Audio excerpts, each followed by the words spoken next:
All right, so for this next part, you are going to measure angle measures this time.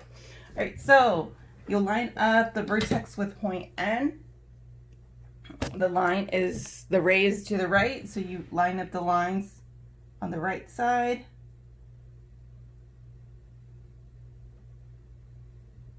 And since you are lined up on the right, you are going to count from the right to the left. So that means that to count up, you will use the inside numbers if you had a protractor like mine. So you're going to count 10, 20, 30, and it looks like it's right on 41, but it's right to the right of it, left of it, I'm sorry, so that would be 41 degrees. And this is a cube. Now, when you are measuring your angles, you have to keep your angle measure within I know it's difficult to be precise and accurate, but you have to try your best. Try to keep it within a couple of degrees. Otherwise, I would mark it wrong. Like if you were to put 42, 43, that would be fine. But if you were to put like 45, 46, or like 35, then that would be a little bit more than I would accept, because you're not being precise. You're just, being a little sloppy. So please try to be precise with your math tools so that you get the correct angle measure. All right, next one. So here's the vertex. Now this time it's, when I put the vertex with the hole of the protractor, the line is on the left, the ray is to the left, so make sure you line it up with the left. Now you're going to count up, so that means that you will use the numbers on the outside if you have a protractor like mine. So it's going to go all the way up, past 90, past 100, and it looks like it's at about not quite 105, so actually it looks like it's at 105.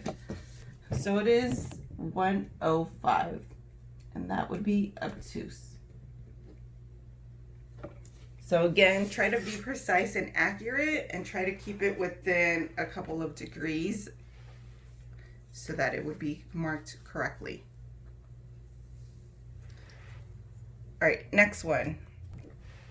So I'm gonna use K as my vertex, and I'm gonna line it up on the right.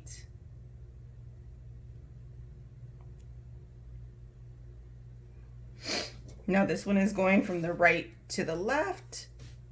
So you would use the numbers on the inside this time if you have a protractor like mine. So that would go past 90, past 100, and it looks like it's a little bit past 105, so maybe 106. And that would be obtuse as well. Now for the last one, I'm going to just turn my paper slightly.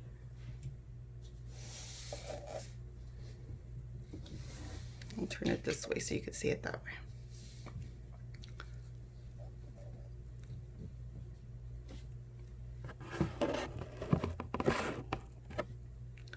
So now you have the vertex on this opening of the protractor, lines up on the left. So that means that you count from the left going up. So those are the numbers on the outside. So it goes past 90, 110, 120, and it looks like it's right before the 125. So I'm gonna say it's 124, and that is obtuse.